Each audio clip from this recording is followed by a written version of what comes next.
Welcome to Back to the Text Themselves, the series on phenomenology. Today we examine Chapter 2 of Heidegger's Being and Time. In the previous video, I addressed the existential as an a priori structure of Dasein. The a priori concerns a kind of necessary knowledge that precedes empirical evidence and serves as the condition of possibility for experience. Two kinds of a prioris were contrasted with one another, the categorial and existential, the former being associated with metaphysics and the latter with ontology. Chapter 2 sets out to establish the a priori existential of Dasein's being in the world, and in particular, that dimension of being in.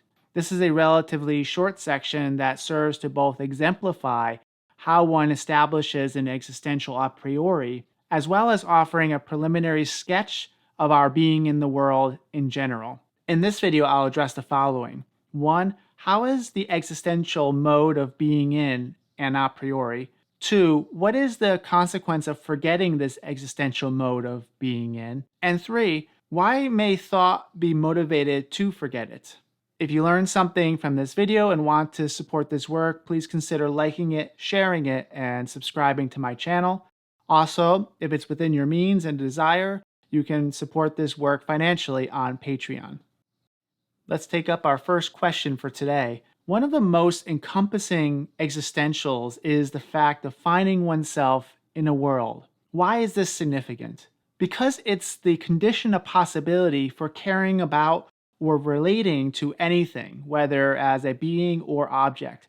It points to an intimate bond, a unified phenomenon between myself and the world that precedes and gives rise to my understanding and knowledge. But what does being in mean exactly? We need to distinguish between the categorial being in and the existential one. Categorial being in refers to an objective presence of things. Liquid is in a can.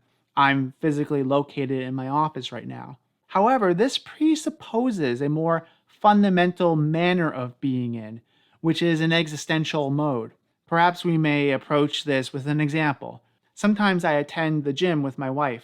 Very often I get there first after dropping my daughter off for school. And because the gym is very busy at that time, I end up using an elliptical machine on the other end of the room from where my wife is using hers.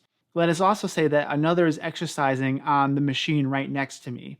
I wouldn't say I'm with that stranger. Rather, I would say I am next to that stranger. But I would say that I am with my wife, despite her being on the other side of the building. Now, who is closer to me? Now, here we run up against a double meaning. Closer can mean a physical proximity or a relational proximity. So let's ask a different question. Which kind of proximity matters more to me? The physical proximity of the stranger or the relational proximity of my wife? I certainly care about the latter proximity much more. It's more fundamental to me. It shapes my lived world in a more profound manner. My being in close proximity to the stranger is a matter of their objective presence, and in fact, is contingent upon my being with my wife, which served as the original impetus for going to the gym in the first place. Analogously, it's in this sense we can understand the contrast between the existential and categorial modes of being in. The existential mode precedes and grounds any other mode. It's inextricably part of Dasein to the point that we can never not be in the world. This doesn't refer to being on Earth, which is a fact that we learn through experience. What makes being in an existential a priori is that it precedes and makes possible any feeling of familiarity with or knowledge of a world at all. Dasein must always already be dwelling in a world in order to wonder about it and the things that it contains. It also makes possible my relations to and caring about those things, which is the precondition for a scientific inquiry into them. This is not to suggest that we can't experience a kind of alienation as well. To be alienated, however, presupposes having been in a world that I now, for a variety of reasons, feel distance from. Being in allows Dasein to take up a particular relation to the world, whether it's experienced in an at-homeness, alienation, or as a matter of objective presence. Question 2. What happens when we forget about our existential being in or confuse it with the categorical mode?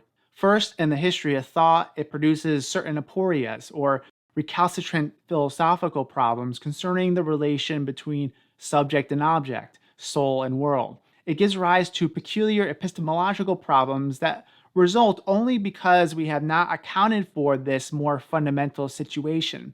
Second, this forgetting leads to a deficient mode of care. As objective presences, we approach beings in terms of their mere outward appearance. Heidegger uses the phrase looking at in a very specific manner here.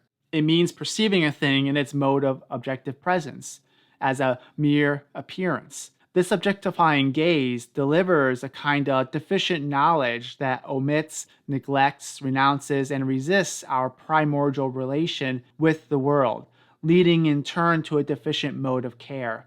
Heidegger here distinguishes between existential care, Sorge, and another mode of care, or better, taking care of, Besorgen. The concept of Besorgen is a taking care in a manner like when I might say, I'll take care of it, which suggests the handling or managing of a specific problem. Sorge, in contrast, is not meant in this sense, nor is it an affective disposition or a practical one. It's a fundamental ontological orientation toward the world. It has some resemblances with Husserl's notion of intentionality, though without being tethered to a concept of consciousness.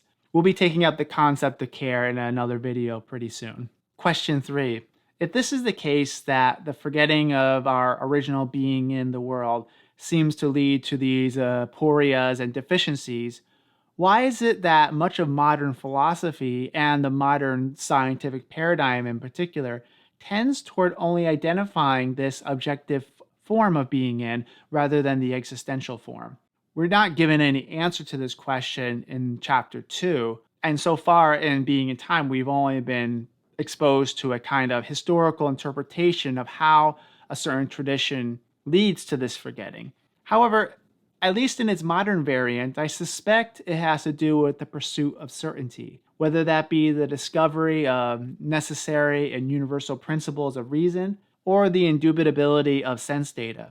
By, in a sense, ignoring our primordial entanglements with the world and attempting to describe things within it, we're offered a kind of unmessy access to objects. An analogy I like to use, which I think is applicable to many areas of life, is what I call the novice's arrogance. Individuals who have a superficial knowledge of some subject matter, whether it be about a philosopher, religion, or a particular domain of science, can often present themselves as experts and display a kind of haughty and argumentative demeanor on the topic. In one sense, it's an understandable response to a situation in which one does not perceive the gaps in their own knowledge.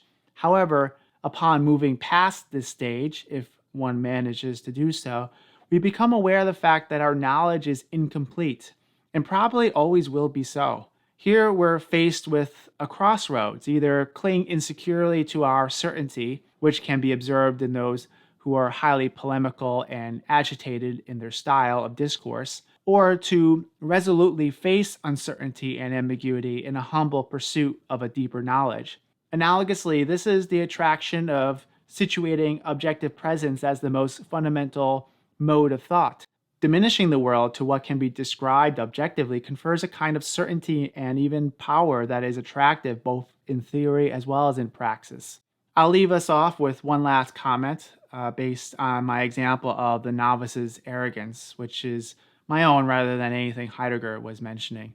Seeking to avoid or move past this stage does not preclude speaking on what one knows only with uncertainty. The only way to grow as a thinker is to put your ideas out there in a public space where they can be exposed to legitimate critique. To expect perfection in your knowledge before feeling like you have the right to speak on it can be as problematic as the insecure haughtiness of those who you may encounter at an academic conference or in the comment section. This belief and feeling that one does not have a right to speak is often one of the biggest barriers students have in writing their research papers in college. And I constantly encourage them to feel like they don't have to know everything in order to write on it.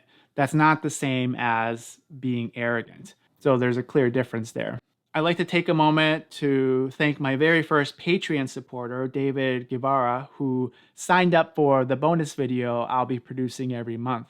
In the following video, we will address the first part of Chapter 3, in which we examine the concept of worldliness. As always, thank you for watching, and until next time, be well.